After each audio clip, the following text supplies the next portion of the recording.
Assalamualaikum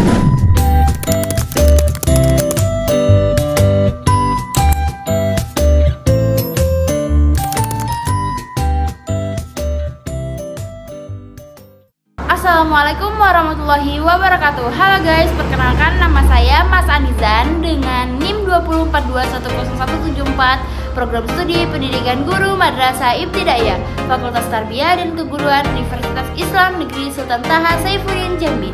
Baiklah, di sini saya akan membuat video untuk memenuhi tugas mata kuliah evaluasi pendidikan, yakni tugas ujian tengah semester dengan dosen pengampu Ibu Susi Francisca. Baiklah, di sini saya akan menjelaskan 3 poin. Yang pertama ada pengertian evaluasi pendidikan dan pengertian evaluasi pendidikan menurut para ahli. Yang kedua ada tujuan evaluasi pendidikan, dan yang ketiga ada jenis asesmen. Yang pertama ada pengertian evaluasi pendidikan dan pengertian evaluasi pendidikan menurut para ahli, yakni secara harfiah evaluasi berasal dari bahasa Inggris yaitu evaluation dalam bahasa Indonesia yang artinya penilaian. Dengan demikian, secara harfiah evaluasi pendidikan dapat diartikan sebagai penilaian dalam bidang pendidikan atau penilaian mengenai hal-hal yang berkaitan dengan kegiatan pendidikan.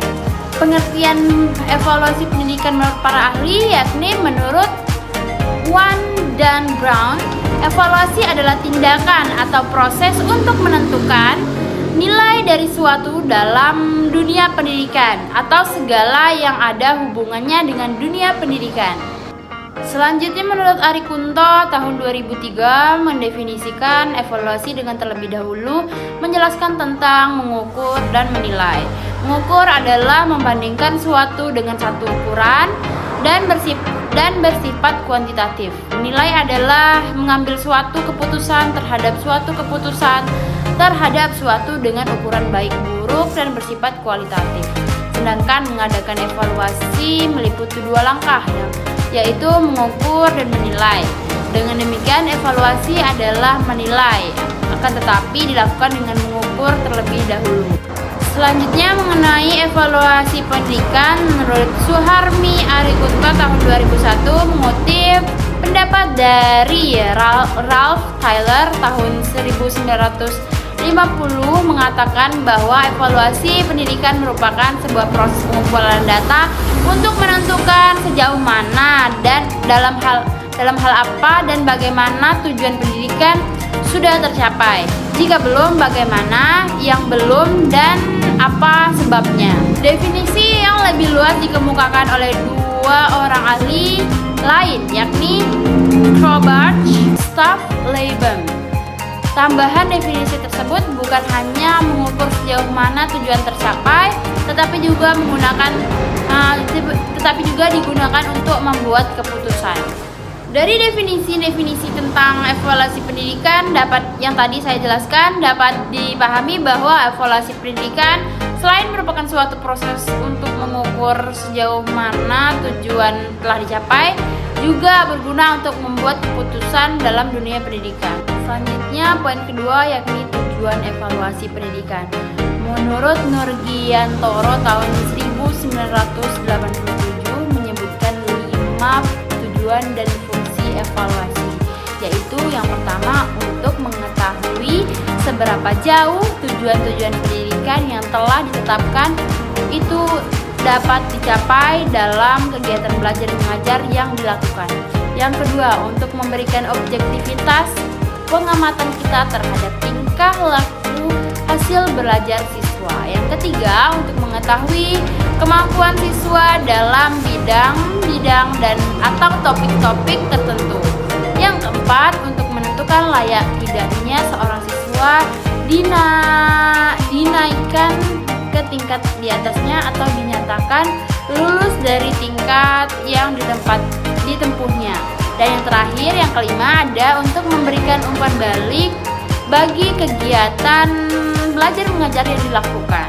Sedangkan menurut Ari Kunto tahun 2001 ada beberapa tujuan atau fungsi penilaian, yaitu penilaian berfungsi selektif, penilaian berfungsi diagnostik, penilaian berfungsi sebagai penempatan, dan penilaian berfungsi sebagai pengukur keberhasilan. Dengan cara mengadakan penilaian, guru mempunyai cara untuk mengadakan seleksi atau penilaian siswanya. Penilaian selektif mempunyai berbagai tujuan, antara lain untuk memilih siswa yang dapat diterima di sekolah, terus untuk memilih siswa yang dapat naik kelas atau tingkat berikutnya, dan untuk memilih siswa yang sudah berhak meninggalkan sekolah atau lulus. Selanjutnya ada yang ketiga, yakni jenis asesmen, di mana jenis asesmen terdapat 3 jenis, yakni yang pertama penilaian kognitif, yang kedua penilaian afektif, dan yang ketiga ada penilaian psikomotorik.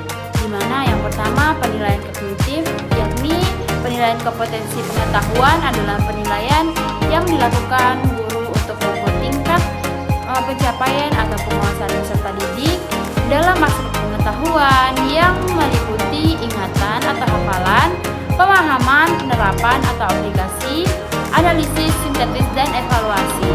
Selanjutnya ada ranah afektif, mencakup watak, perilaku seperti perasaan, minat, sikap, emosi, dan nilai-nilai.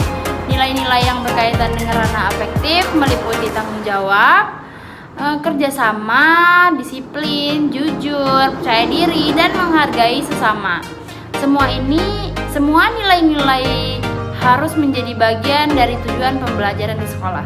Dan yang terakhir ada penilaian psikomotorik atau keterampilan, di mana psikomotorik adalah penilaian yang digunakan untuk mengukur kemampuan atau keterampilan peserta didik dalam melakukan tindakan setelah menerima pembelajaran. Beberapa macam yaitu tingkah laku, tugas, presentasi, kemampuan tulis, tugas portofolio, membuat karya, dan membuat proyek.